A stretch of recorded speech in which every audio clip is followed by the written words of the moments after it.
We'll start by chanting Om 3 times, followed by the invocation shlokas. Om. Om.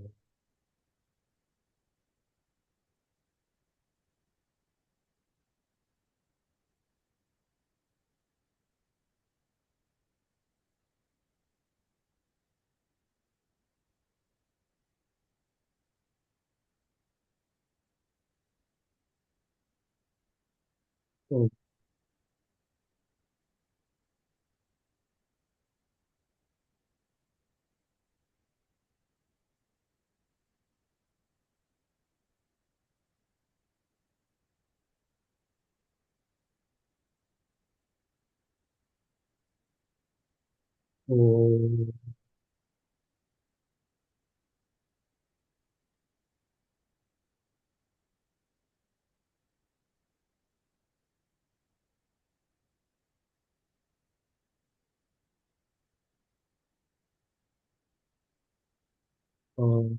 Sahana Bhavatu, Sahanau Bhunaktu, Sahaviryam Karavavahai, Tejasvinavadhitamastu ma vidvishavahai.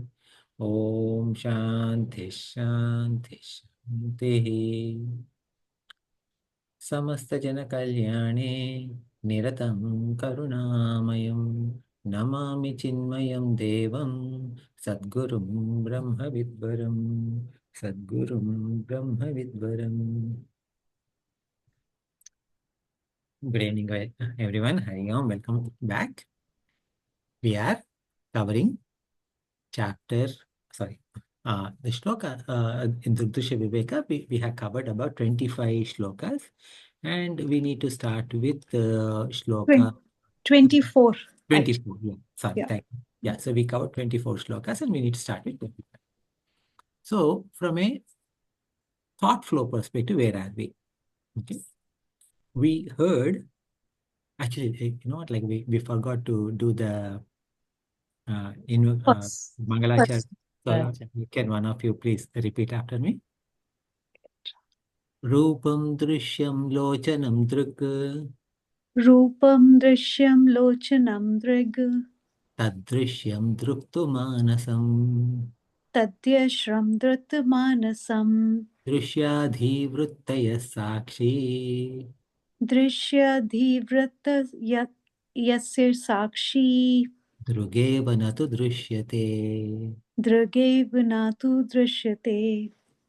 So, from a thought flow perspective, where are we? Is that the Maya has two powers: Avarna Shakti, veiling power, and Vikshepa Shakti, projection, power of projection. Now, what the Avarna Shakti has done is that it has erased the difference between the seer and seen, both inside and outside.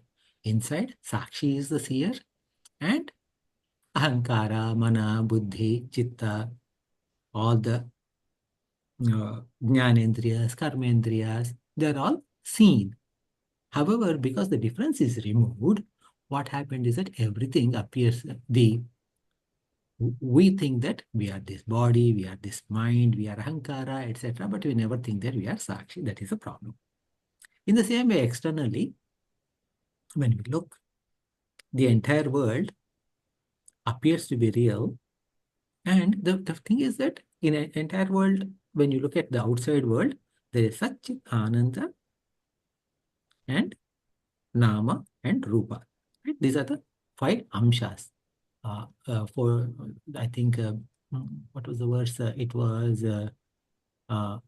verse number 20. It said that Asti Bhati Priyam Rupam Nama Cha Iti Amsha Panchakam Ajatrayam Brahma Rupam, meaning Asti Bhati Priyam, which is existence, consciousness, bliss, is Brahma Rupa. Jagat Rupa Tatodvayam. So Jagat is, the world is made up, appears, the appearing world is just Nama, meaning name, and Rupam. Rupa means characteristics, right, which is perceived by all 5 sense organs. Now, so what did the Avarna Shakti do? It has removed our attention from these three, and it is making us focus on this Nama and Rupa. And what are these Nama Rupa? They are nothing but, as 14, I think 14th shloka says, Srushtir Nama Brahma Rupe Satchit Ananda Vastuni Abdho Bhenadiva Sarvanama Rupa Prasarana. So that means what it is said is, within Brahman, there is a flow of names and and the forms. Okay, and this is actually like manifesting, but all of this is just like foam, or the bubbles or foam on water, and it's all of this is appearing right in Brahman itself.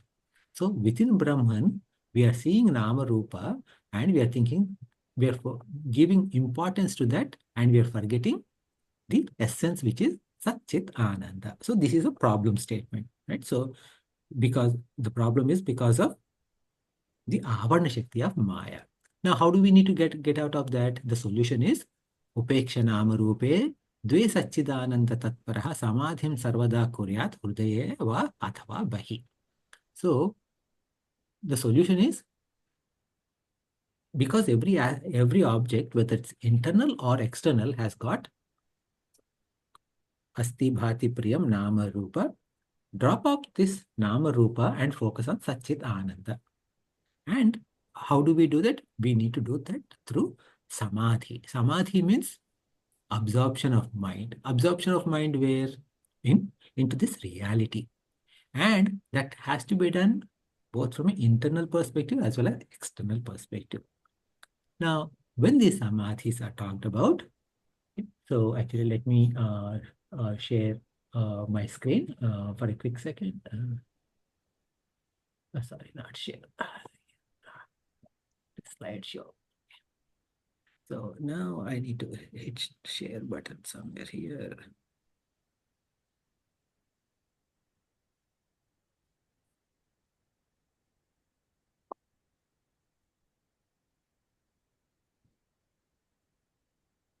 So what it is said is that this Samadhi has got inner Samadhi or outer Samadhi, Antah-Samadhi or Bahis-Samadhi. Antah-Samadhi is focusing on Tvampada-Lakshyartha. Okay? That means that essence of who I am, and Bahi, external Samadhi, is based upon Tatpada-Lakshyartha, meaning who is Bhagwan. Now, because world is nothing but Bhagwan. But the reality is that whether I, okay, or the external outside world or inside world is all one and the same. Okay, the differentiation that I am something different from the world is somewhat erroneous, laughable. Why? If in my world, right, from Venkat's perspective, anything that goes on in my head is me and my internal. Anything that goes outside is external. So external is world, right? So that means all the attendees in this session are external world. For who? For me. Okay. Now, for each of you, am I internal or external? You're external. So for each of you, I am the world. For me, you are the world. So where's the difference in reality? So that is a question, right? So when you understand, when you look at that way, so what happens is that there's no such thing as internal or external at all, but both what is inside me is itself is outside me. And in fact, there is no such thing as internal and external. That is something that we come to a realization at a later point. So here, Antaha, Bahihi, these are the two types of samadhis. Okay, you can get your mind absorbed in. Within inside, we have got something called Savikalpa-Samadhi and then Nirvikalpa-Samadhi. Vikalpa means modification. So here Savikalpa is referring to thought modification. So a Samadhi that is done with thought modification is Savikalpa-Samadhi. A Samadhi, a mind absorption where there is no thought modification, that is called as Nirvikalpa-Samadhi. So this kind of Savikalpa-Samadhi and Nirvikalpa-Samadhi are there both inside as well as outside. Okay, so Antaha and Bahihi. Now, within Savikalpa Samadhi, under each we'll come to Nirvikalpa later. Okay, so within each Savikalpa, right, inside there is a Drusyanuviddha Savikalpa Samadhi and Shabda-anuviddha Savikalpa Samadhi. Drusyanuviddha means one that is taking support of Drusya. Drusya means seen. What is seen? So the world is seen, right? So the world is seen from outer perspective. From inside, what all is seen? Because it is Antaha. Okay. So our Ahankara is seen. Our Antakarana, meaning Mana, Buddhi, Chitta is seen. All Pancha Jnanendriyas, organs of senses, Pancha Karmendriyas, organs of action, Pancha Pranas, our vital airs, this body, this physical body, all of that is seen. So now, based on that, whatever we are doing, that is Antah-Drsya-anuviddha-Savikalpa-Samadhi. Similarly, Antah-Shabda-anuviddha-Savikalpa-Samadhi means instead of looking at the seer and seen, the differentiation between what is seer, who is seer and who is seen, you are relying on Shabda. Shabda, so we'll come to this Shabda in a second. Okay. So now within this Antah-Drsya-anuviddha-Savikalpa-Samadhi, what did we learn is that this Samadhi is based upon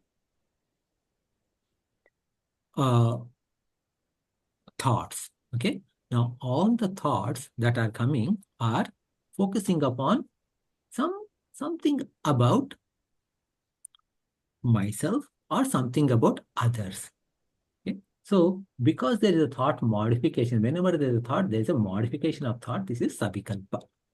Now, when the thought is there, what do we need to do? We need to go to Sakshi. That's what we said. How do we go to Sakshi? As soon as any thought comes, say, where is this thought happening? Who is the seer of this thought? Then as soon as that question is raised, the answer is, I am seeing the thought. Then the question is, who is saying that I am seeing this thought? Sakshi cannot speak. The one who is saying that to us in our head is none other than Ahankara. So one who is saying that I am seeing the thought, if you say, you are still in the level of Ahankara itself. What we need to do is that we need to detach from that and go one level deeper. So what we need to say is, I am, who am I? Who is seeing this thought? This thought, whatever the thought has come, is being seen by Ahankara, who is not me.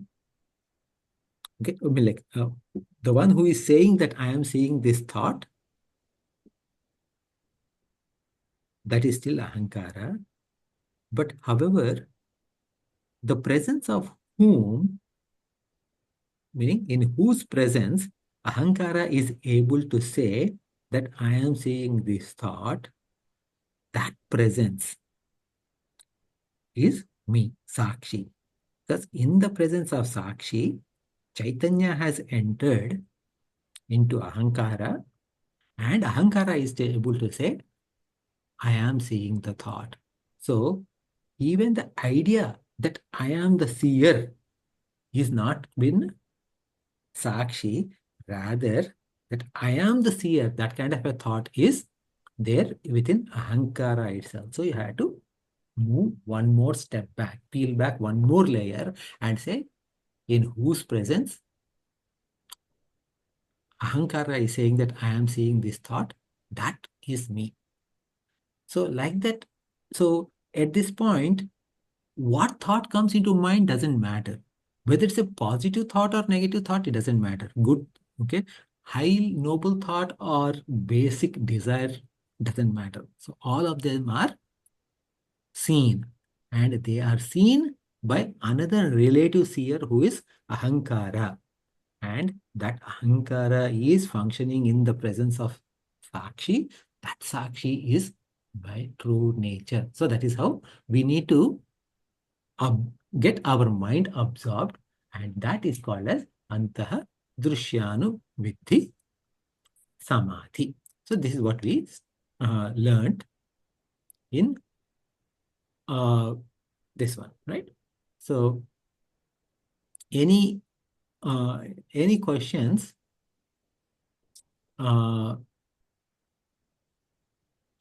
here?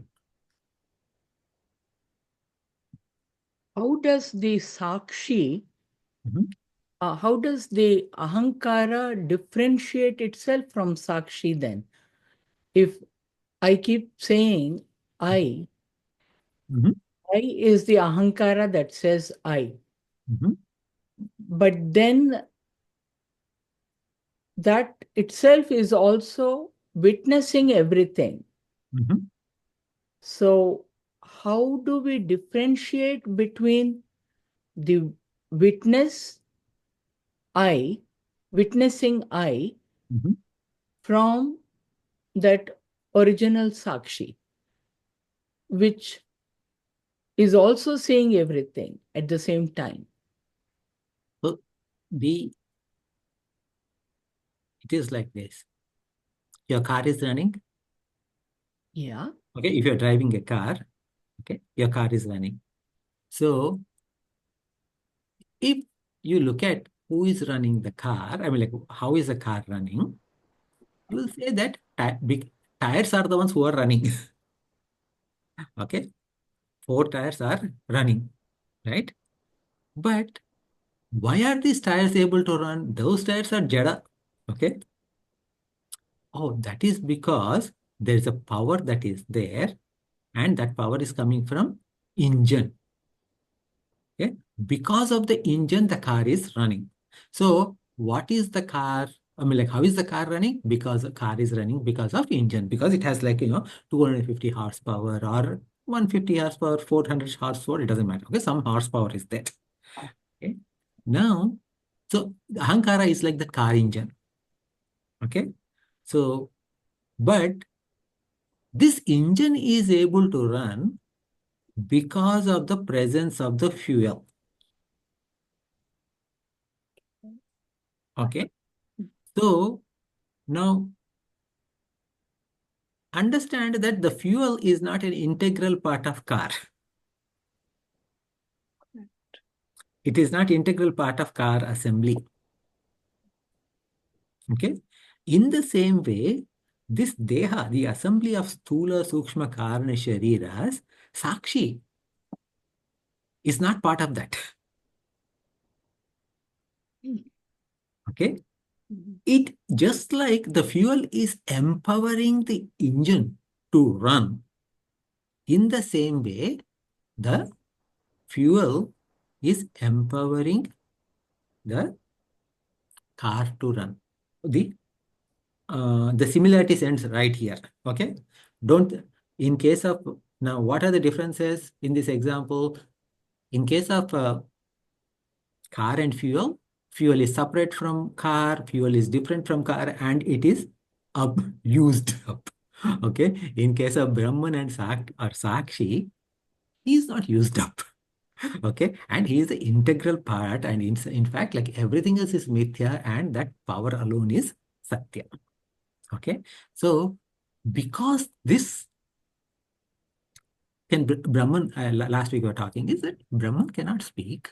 Brahman cannot, I mean, like, no change is possible within Brahman. No knowledge, deposit of knowledge is possible in Brahman, because if there's a deposit of a knowledge, okay, deposit of knowledge means, say, for example, you came to this session and you picked up a few things. Okay. So that whatever you picked up in this session, okay, actually, let me stop sharing. Okay. So whatever you have picked up within this session, what happened with that?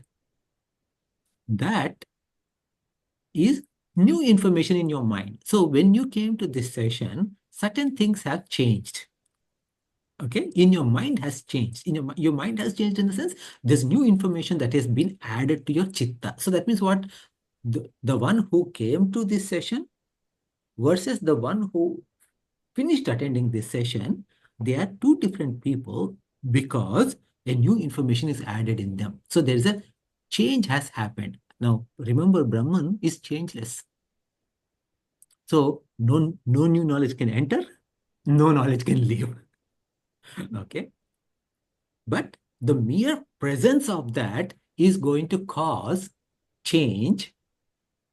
Okay. Change is possible within the Maya, which is, and our whole body is made up of Maya, right? Or Sthula Sharira, Sukshma Sharira, Kana Sharira, they're all made up of Maya only, right? Different aspects of Maya. So because of that, whatever change is happening is within the three Shariras.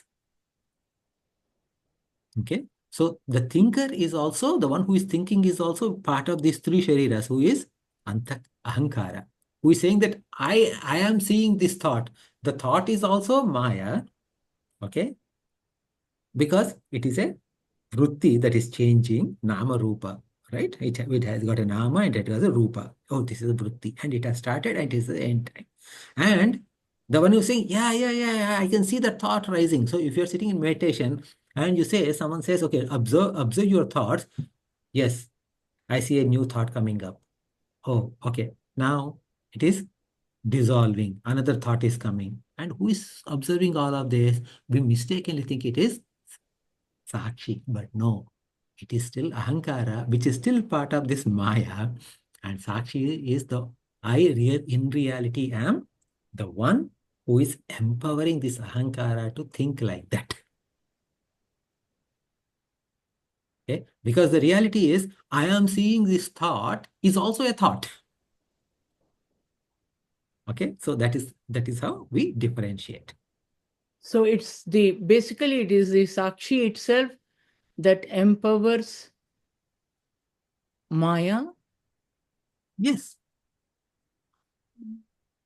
Of course, yes. Okay, so the Sakshi is empowering Maya. Yes. Okay. And that is that, I'm sorry, I'm kind of questioning these, and that is what we call the Leela of that Sakshi.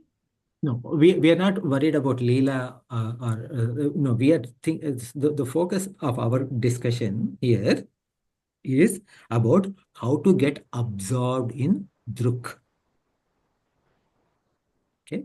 So the goal is what? We need to do Antah-Drsya-anuviddha-Savikalpa-Samadhi. Samadhi means absorption of mind. How are you getting absorbed into the absorption of mind into the Sakshi? So I want to eliminate every other distraction. The thought has come. Okay. Because when I close my eyes and in a quiet place and close all the doors, etc., there is no activity going at the level of 5 jnanendriyas or 5 karmendriyas. Okay, because you're sitting idle, quietly, closed your eyes. Whatever activity is happening is from mana, buddhi, chitta, ahankara. And in mind, new thoughts arising because of our old vasanas. When those thoughts are arising, you can get carried away with those thoughts and stay in this vyavaharika prapancha, this transactional world, or you can dissect your thoughts and say, this is a thought. This thought is coming. And who is seeing? Ahankara is seeing. And who is doing all this analysis? Ahankara is doing. But Ahankara is doing all of this thought analysis based upon the presence of Sakshi and the Chaitanya of that Sakshi, which is Chaitanya of Sakshi is what? It is Chit, right? Chit aspect of Sakshi is giving this knowledge. So that Chaitanya aspect of that Sakshi, which is Sat, Chit and Ananda, that is my real nature. That is the real one. Even though this thought is happening in Ahankara, I am that Sakshi. That is how I should be differentiating, and I have to get back to this each time a new thought arises. Okay? And this has to be practiced during meditation. So when you are continually doing this for every thought that is arising, by focusing this, then what happened is that the mind is absorbed in this process. When the mind is absorbed in this process, it is samadhi. Because there is a change in your thoughts all the time, while you're focusing your inward, it is Antah-Savikalpa-Samadhi. Because it is changing, mind is changing. And because you're using the drishya, meaning drishya means the scene, okay, as a starting point to do this analysis, it is Antah-Shabda-anuviddha-Savikalpa-Samadhi. Okay? Okay. Can we go to the next one? Sure. Yeah. Thank you. So, the next shloka, I'll break down the words. Asangaha, Sat, Chit, Anandaha. Asangaha, Sat, Chit, Anandaha. All four of them together, put together, it is called as Asanga Satchitanandaha. So there is a double sa there. Satchitanandaha. Asanga Satchitanandaha. Swa Prabho. Okay. Swa Prabho. Dvaita Varjitaha. So two words. Dvaita and Varjitaha. Asmiti. Asmiti is Asmi iti. Two words. Asmi iti, Asmiti. Shabda Vidhoyam. Shabda and Viddhaha Ayam. So Shabda Viddhaha Ayam together become Shabda Vidhoyam. And Samadhi Savikalpakaha. So together become Samadhi Savikalpaha. Samadhi Savikalpakaha. So whenever there's a visarga followed by sa, that sa becomes sa.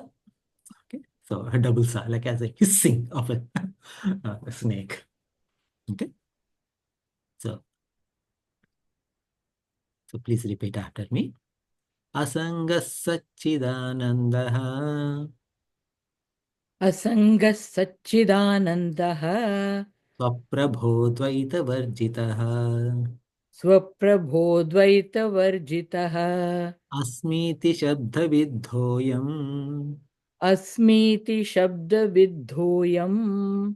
Samadhi Savikalpakaha. Samadhi Savikalpakaha.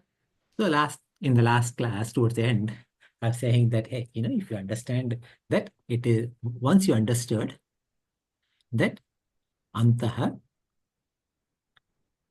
Shabda-anuviddha-Savikalpa-Samadhi, sorry, Antah-Drsya-anuviddha-Savikalpa-Samadhi, if Drishya is seen, then Antah-Shabda-anuviddha-Savikalpa-Samadhi, what it is based out of, that's a question that I raised. And the typical answer would be, hey, if it is based on seen, Shabda should be what should be based on heard. So that means that I should be listening to some sound, and each sound, like I need to analyze each of those sounds. And the answer is no. It is nothing to do with the hearing faculty. Rather, because that Antah-Drsya-anuviddha, when it said Drishya, everything that is seen means what? Like, okay, in this book, all the time what we hear is that seen is just a upalakshana. Upalakshana means a representative sample of all five indriyas, indriya vyapara. Indriya vyapara means transaction of five indriyas. So what? Shabda, sparsha, rupa, rasa, gandha. That means ability to hear, the touch, seen, then rasa, tasted items, okay, and then gandha, smelt. So all of these five are included in this drishya word as far as this text is concerned all the time. But here, the word shabda, when it comes, it is referring to shabda pramana. Shabda pramana means measure. Measure based upon shabda, meaning the standard, the measure, the standard, the gold standard of shabda, what? Okay. Shabda is referring to what? Whatever is heard is a Shabda, word. Shabda means word. So what is a word? Word is something that is heard. What do you call something that is heard in Sanskritam? Shruti. Okay? So it is Shabda Pramana is referring to Shruti Pramana. Now what is Shruti? Of course, in the music also there is a Shruti that you set up Shruti box or something like that.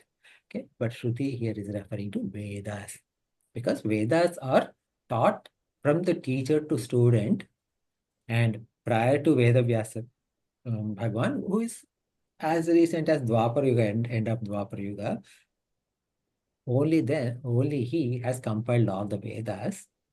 Otherwise, Vedas were existing timeless, and all the Vedas prior to Veda Vyasa, they are transferred from Guru to Shishya through speech to hearing. So that means the Guru's mouth has spoke and students' ear has heard and they have held on to that knowledge. So that Shabda Pramana or Shruti Pramana refers to this knowledge. And Pramana means what? It is a standard. So in we have 6 types of Pramanas. So that means that how do we know something? One is called Pratyaksha Pramana. Pratyaksha Pramana means I see something and I understand. Okay, so like I see that this is a remote and I understand it is a remote. Then all other Pramanas, meaning all other 4 Pramanas, mean I said there are 6, right? So the rest 4, mean like 2 to 5, are all based upon Pratyaksha only. Second is Paroksha Pramana. Paroksha Pramana means inference. Inference means what? I have seen a smoke coming there. If there is a smoke, what does that mean? There is fire. There is a fire. So now so that means that I have inferred that. So that inference may be my own inference, or it could be based on some prior knowledge. So for example, actually this Paroksha Pramana, actually it is actually called Anumana Pramana, inference. Okay. And then the third is Upamana. Upamana means analogy. Okay. Analogy means what? You have, for example, you are not familiar with Rasgulla. Okay. If you're not familiar with Rasgulla and you had tasted Rasgulla, and then I don't know Rasgulla either. So I asked you, "Hey, what is Rasgulla? What it tastes like?" So what are you going to say?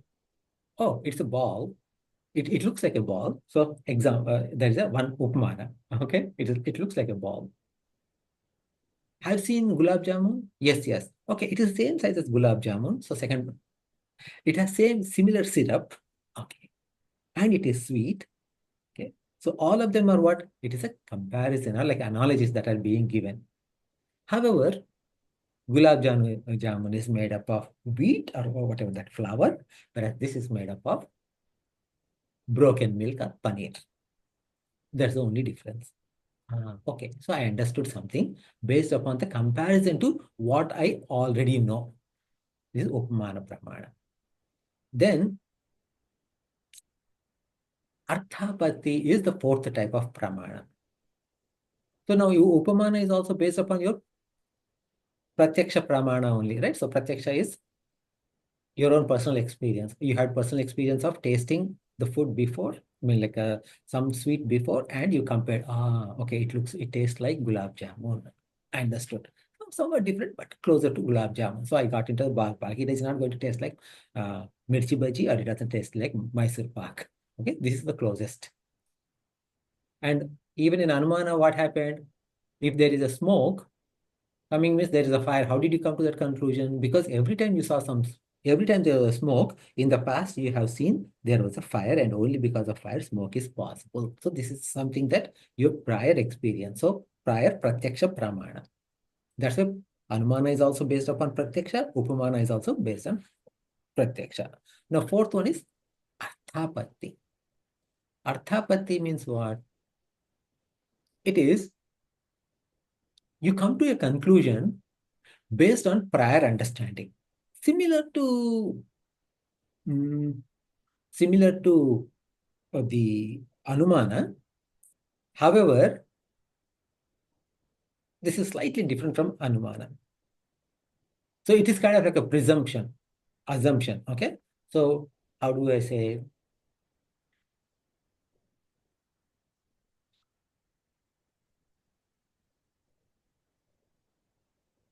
People from Kansas state are very conservative and vote Republican.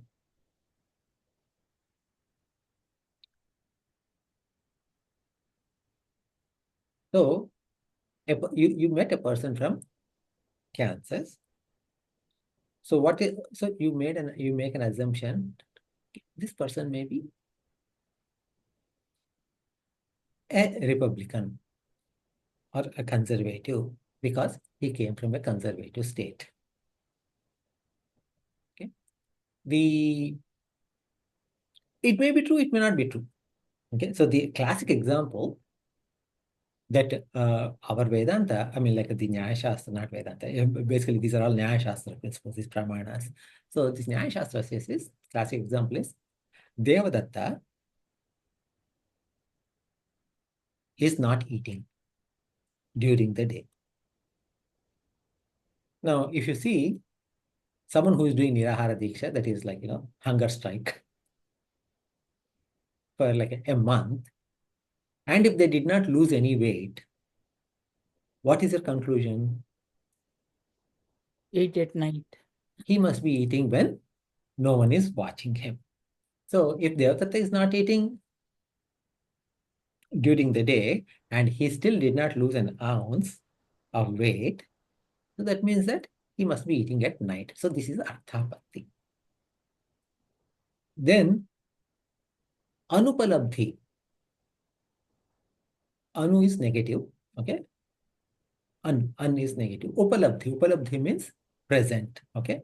Or apprehend. So like grasping. So ungraspable. So that means that Anupalabdhi means non-apprehension or absence of something. So you learn something by the absence of something. You know something by absence of something. For example,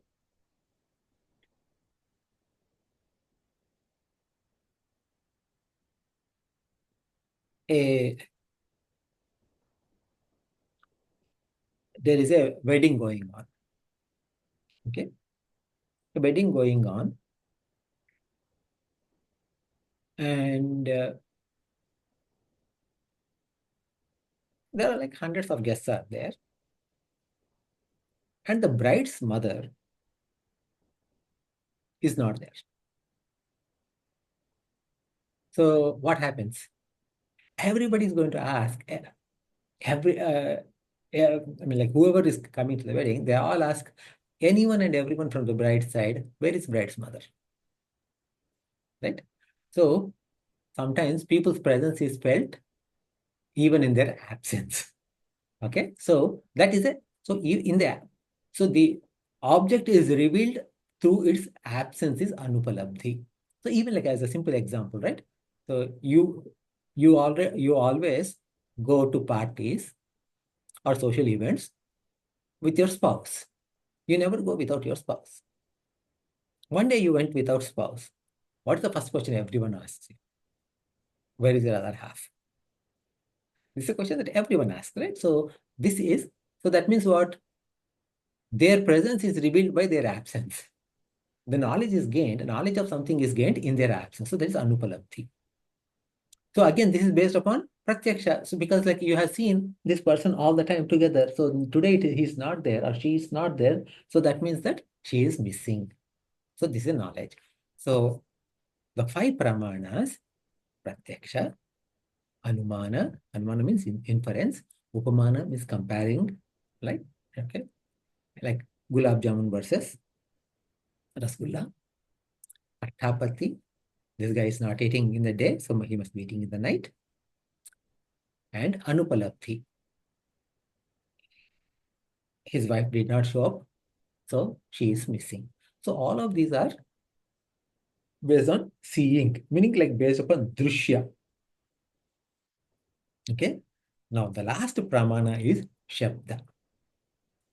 Now this shabda pramana is an interesting. Shabda pramana is knowledge that is gained through a scripture or trusted source. So in our case, from a Vedanta perspective, anything that comes through Vedas is Shabda Pramana. If it is not from Vedanta, or if it is not from Vedas, it is not Shabda Pramana for Vedanta topics. But this Shabda Pramana is true, like as a trusted scriptures, is true in our daily life also. Okay. For example, I think I probably used this example many times before. Have you ever seen Neptune? Did any of you see Neptune? Probably not.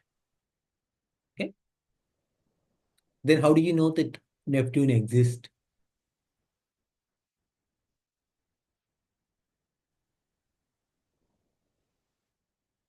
You know that Neptune exists because your teacher Because said somebody else so, and your science has text seen said it. so. So in this case, your teacher and your science textbooks are the Shabda Pramana for you, and because they came from valid and trusted source. Okay. Similarly, if I say, forget about like Neptune, right?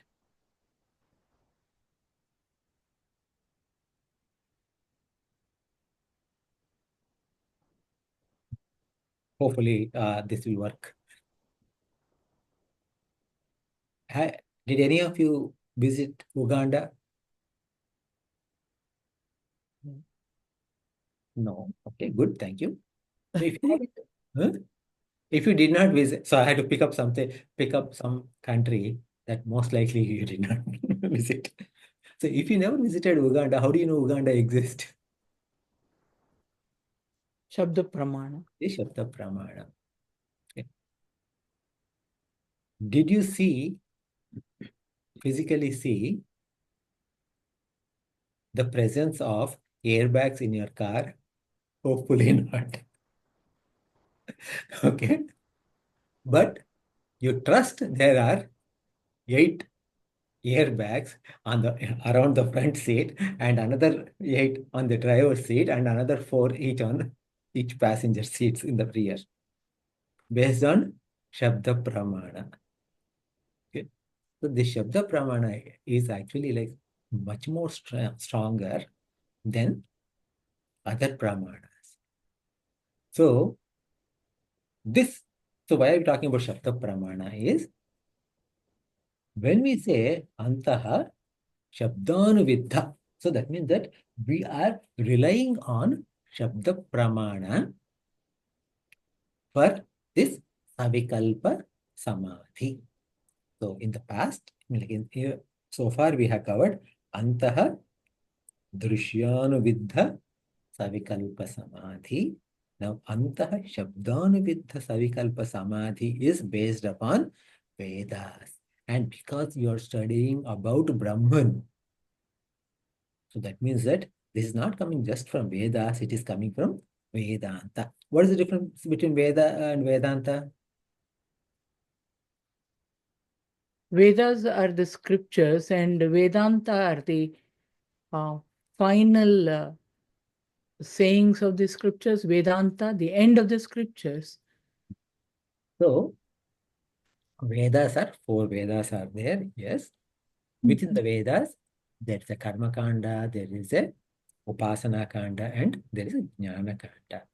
So the Jnana Kanda, also known as Upanishads, also is called as Vedanta. And the purpose of this Karma Kanda and Upasana Kanda is to bring us closer and bring us to the Upanishads and the wisdom of Upanishads, where Jiva Brahmaikyata is taught. So that is the essence of Veda. So essence is also called as Anta. Okay, so essence of Vedas is also called as Vedanta. Also means essence of Veda. So for example, uh, so this Vedanta, so that's what Vedanta is. So now anything in Vedas, anything in Vedanta is definitely in Vedas, but not everything in Vedas is in Vedanta. That is the difference. Okay, so Vedanta is a subset of Vedas, so where the highest philosophical truths are talked about. Okay, so that is Vedanta. So this Shabda Pramana is talking, this Shabda is talking about Antah-Shabda-anuviddha-Savikalpa-Samadhi, means it is focusing on the most important Vedantic truths about yourself or about Brahman. So now let us see each word. Asangaha. Asangaha means Detached. attached. Yeah, okay, Sangaha, yeah, detached or unattached. Satchidanandaha. Sat, Chit, Anandaha. So who is Satchidananda? Brahman is Satchidananda. Asangaha, who is untouched by anything and anyone, that is Brahman again. Swaprabhoho. Swaprabho means Swaprabhaha. Okay, so who is his own, Swaprabhaha. Okay, Prabha means Light. light. Swaprabha means self-illumining light. So that means every other light is illumined by something else, whereas this consciousness is self-illumining. So now we get a question. What is the question? Why do you call that? Even sun is also self-illumining. Right? Moon I can understand. Moonlight is not real light. Moonlight is product of sunlight. Get the light. The rays of sun hit moon and it comes back. So there is moonlight. Why is sunlight not, why is sunlight Swaprabha or not? It is. It is? But yeah. Yeah, go ahead. No, but there must be something beyond that self-effulgent or something that is lighting the sun. There must be something beyond that lights up the sun too. So Prabha is that, so here Prabha means it is illuminate. Okay. So now the question is that whether sun is illumined by itself or sun is illumined because of something else. Now, take a born blind person. Can he or she see the sunlight? No. They cannot experience the sunlight as a vision. Maybe they can feel the warmth of sun on the body, but they cannot see the sunlight. Okay. Now a person who is born with eyes and has eyes, however he passed away, now can he see the sun? No. No, he cannot see the sun either. So what is the difference between me who can see the sun and the other two? So in the first case, Indriya is absent. Okay, the power of seeing is absent in the first case. Second case, not just Indriya, but entire Sukshma Sharira is absent. Because when a person is dead, remember, like Satchidananda is still there. It is just the Sukshma Sharira is gone. Because Sukshma Sharira is gone, where Ahankara should be, only Ahankara can reflect the consciousness. And because Ahankara is not there, there's nothing to reflect. So that body, even though has got Satchidananda, he cannot, there is no Chaitanya in that body, in that physical body, and it appears Jada, and then they cannot see. Now, whereas in my case, okay, or your case, when we see the sun, what is happening? Satchidananda is there everywhere. So he's in this. And then here in this equipment, Ahankara is there. And Ahankara is, so Satchidananda reflected on Ahankara. So Ahankara appeared to be Chaitanya. And then, and that Chaitanya is passed on to the mind, passed on to the Indriyas. And so that Chaitanya, where did it start? It started from Sakshi. From there it leaked to, from Sakshi it leaked to Ahankara and rest of Antarendriyas, means Ahankara, Mana, Buddhi, Chitta, all four. Then it leaked to Indriyas, Jnanendriya, I mean like all Indriyas, Indriyas. And that Jnanendriya corresponding to the vision, okay, it has given the ability to see to the physical eye, which is Golaka, and in the presence of that, sun is visible. So the light of sun is illuminated because of this Golaka, which in turn is illuminated by Jnanendriya, Chakshu Jnanendriya, which in turn is illuminated by Ahankara, which in turn is illuminated by Sakshi, and this Sakshi's Ahankara, Prabha is not illuminated by anything else. But in the presence of this, all others are illuminated, and because of this illumination, the illumination of sun is experienced. Hence, Sakshi alone is Swaprabha. Everything else is secondary. Now,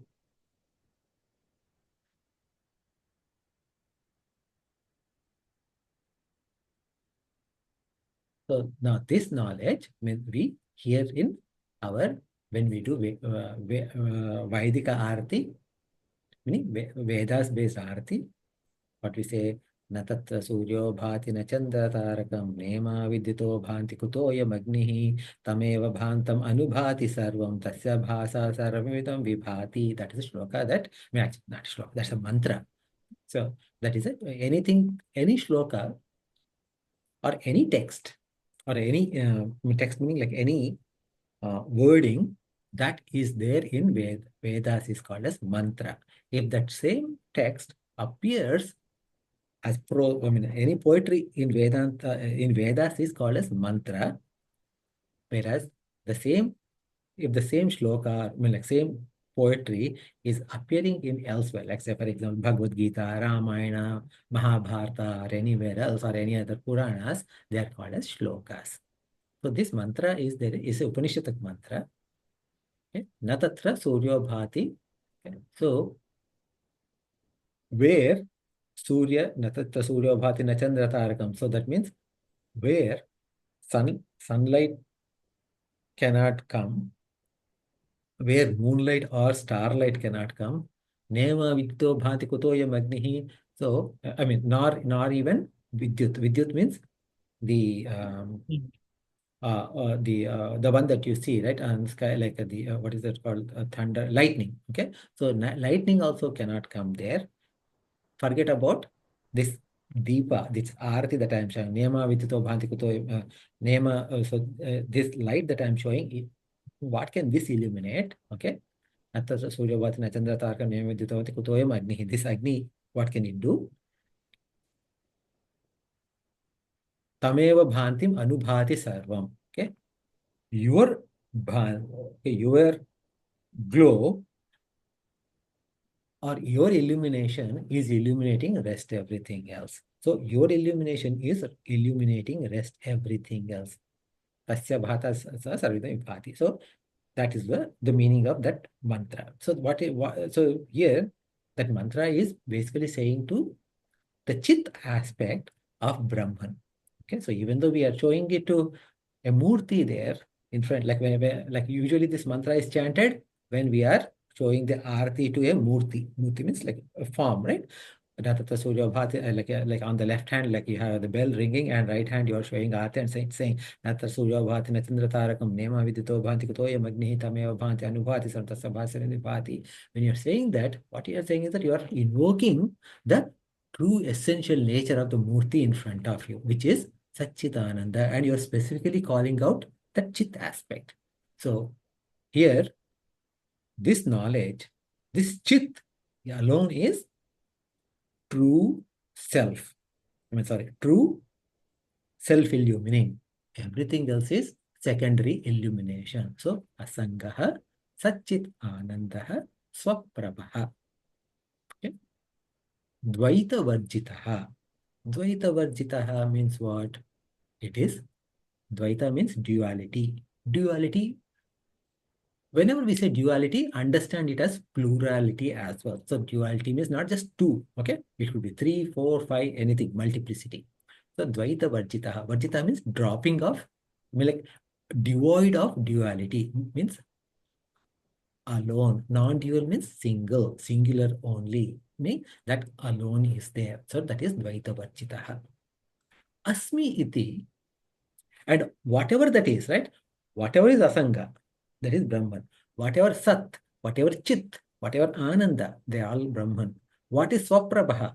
What is Dvaita Varjitaha? All the 6 qualities are said, they are all the qualities of Brahman alone. And other than Brahman, none of them have got those qualities. Right? So all these 6 qualities, Asmi iti. Asmi iti means I am that. This is me. I am Asangaha, I am Sat, I am Chit, I am Anandaha, I am Swaprabha, and Dvaita Varjitaha. And who is saying this? Shabda Vidhoyam. This is said in Shruti. This is said in Vedanta. Now, so Aham Brahmasmi. You heard that phrase before? Mahavakya? Okay. Yeah.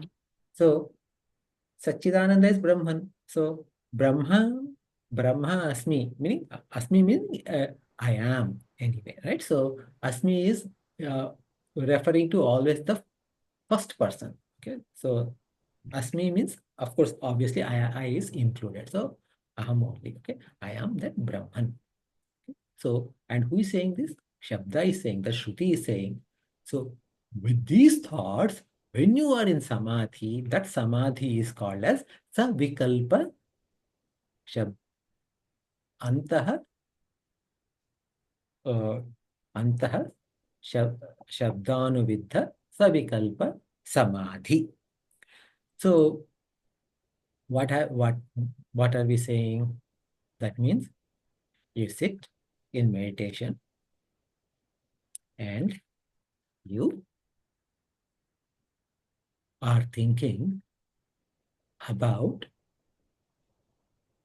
the nature of self as taught by scriptures, as taught in the Vedanta, either in the Vedanta or even Prakarana Granthas. Prakarana Granthas means they are all explaining the nature of, like explaining whatever has been taught in Vedanta anyway, right? So, for example, this book itself, Drg Drsya Viveka, is a Prakarana Grantha. So, you see that in this book, it is always referring to your Brahman, your Brahman, your Brahman, one way or other. So, either you hold on to the knowledge of this and keep thinking about the nature of self this way, okay, or you take any Upanishadic mantra and try to understand the nature of Brahman that way. Any of this is, and then you let your mind be absorbed in this. When the mind is absorbed in this, it is called as, once the mind is absorbed, then what happened? This is called as Antah-Shabda-anuviddha-Savikalpa-Samadhi. Because the mind is modifying. But the modification is all within the scope of Brahman alone. Because once you are thinking about Brahman and once you are reveling in Brahman, you become one with Brahman. Okay. So in this, when you had the Drsya-anuviddha. Drsya-anuviddha means based on scene. You had like several types of desire. I mean, like several types of thoughts were there, right? So in the last session, we have seen Kamadi Chittagaha Drishyati Sakshitvena Chetanam. So here, Kamadi means like a lot of desires.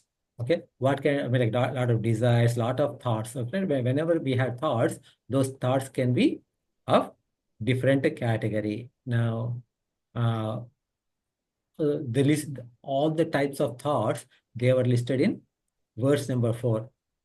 Kamaha, Sankalpaha, Sandeha, Shraddha, Ashraddha, Dhruti, Hrir, Dhrir, Bhihi. Okay, so we have covered all of those, what they all mean individually in the past. So I'm not going to cover all of them, but different types of thoughts are coming. And from those different types of thoughts, you're going to going to the root cause of those thoughts and saying that where is this thought coming from? Who is seeing this thought? Ahankara is seeing this thought, and who is thinking about that? Ahankara is thinking, and how is Ahankara able to think? Because of the Sakshi, and that presence of that Sakshi is me. That is how you are taking that approach. Here, your area of thinking is limited. It is fixed to only whatever the Vedanta has taught you about the nature of Brahman, and you are reveling in the nature of Brahman, and you are thinking thoughts about the nature of Brahman, and with that your mind is constantly occupied. Your mind is slowly getting absorbed into the nature of Brahman and becoming one with Brahman. Okay, so that is the Antah-Shabda-anuviddha-Savikalpa-Samadhi. Now, this is a thing that we actually do on our weekly meditation on Wednesdays. Okay, Antah. So the meditation that we do is based upon Antah-Shabda-anuviddha-Savikalpa-Samadhi. And now to do this meditation, what is needed? You needed Shravana. Prior Shravana, that means that you need to have the knowledge, right? Of what do you mean by Jiva, Brahma, Aikata, etc. Those kind of knowledge is to be there. And some level of Manana must also have been taken place. And with the help of the Shravana and Manana, then you are getting into Nididhyasana. So this is possible only for someone who has studied Vedanta. Whereas Antah-Drsya-anuviddha-Savikalpa-Samadhi, that can be taught as a meditation technique by some non-Vedantic schools as well. Okay. So I'll stop here and check if you have any questions based on what you heard today.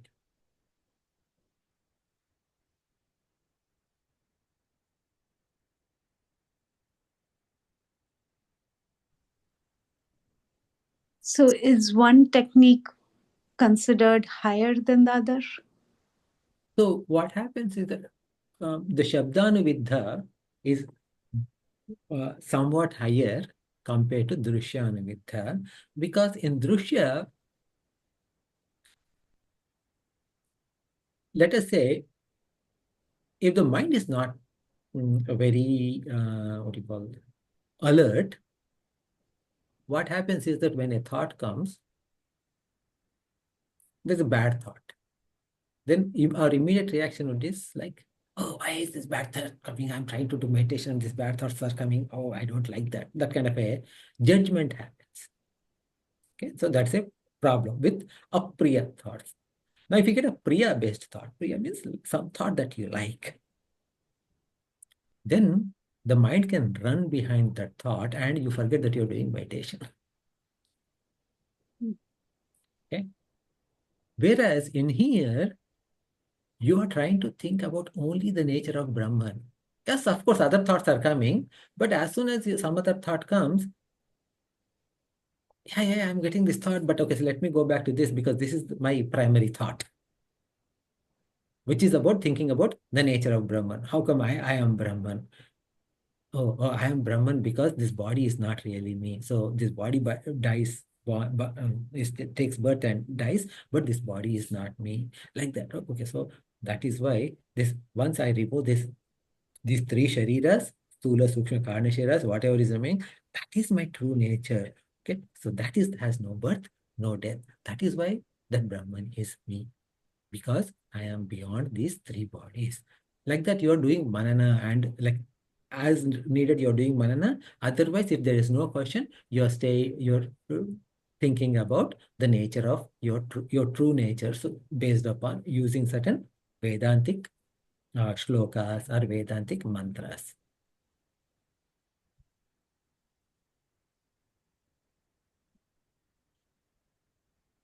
So if the mind is absorbed in this thought process, that is great. You attend Savikalpa-Samadhi through Shabda. But if your mind is not totally absorbed, your mind is still dwelling near the absorption point, closer to the absorption point. So that is why this is somewhat better. So if you keep repeating a shloka and keep your focus on that, won't that be similar? To japa? Like japa, but you're not really doing the japa, you're just focusing on that. Yes. So, for example, now let us say, here, give me 1 second. So here, right? So for in this particular text, shloka, let us take shloka number 22. Okay, it says upadhi upekshanama rupe dve sachidananda tatparah samadhin sarvada kuryat hrudaya adhava bahi. So I need to drop off nama rupa and focus on everything. Oh, I got this thought, but nama rupa removes, that is Brahman only. Okay, that's what I need to do. Yes. When the Nama Rupa is removed, Brahman, that Brahman is Tatpara, Tat Brahman, which is, so that means everything else is Maya only. So, yes. And if that is Para and everything else is Maya, one that I am, one that I think I am, is also Maya. So if I remove the Maya aspect of me, whatever is remaining is Brahman alone. So Upeksha Nama Rupe Dve Satchidananda Tatparaha. Okay, I got it. Yeah, true. I am Satchitananda. So once you have this thought process is no different from saying Aham Brahmasmi. Okay.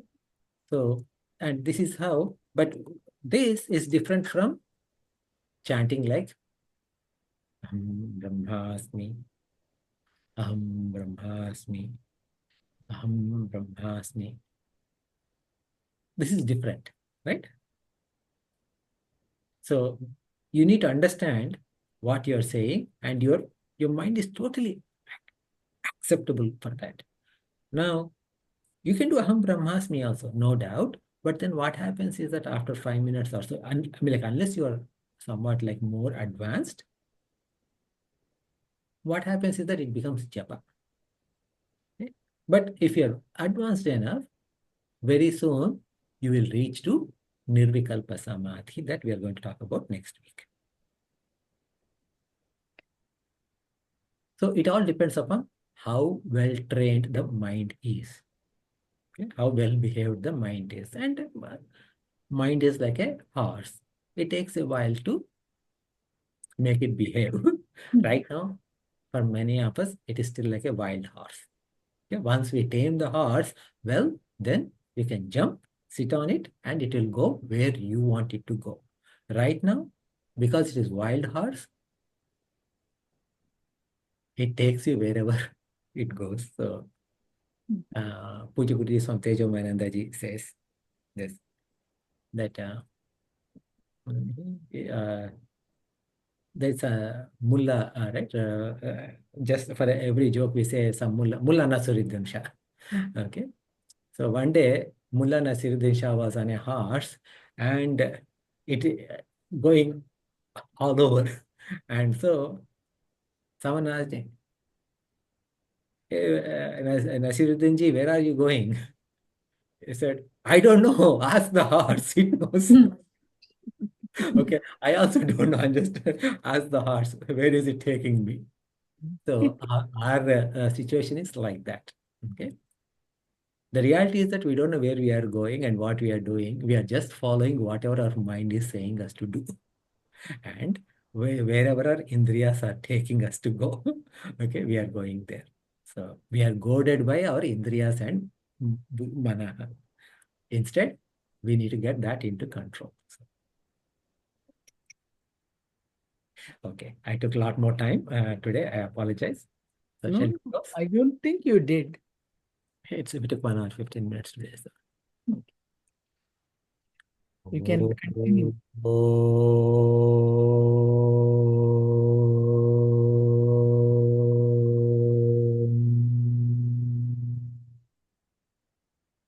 Purnamada Purnamidam Purnat Purnamudachyate Purnasya Purnamadaya Purnamevavashishyate. Om Shanti Shanti Shanti. Harihi Om Sri Gurubhyo Namaha. Harihi Om.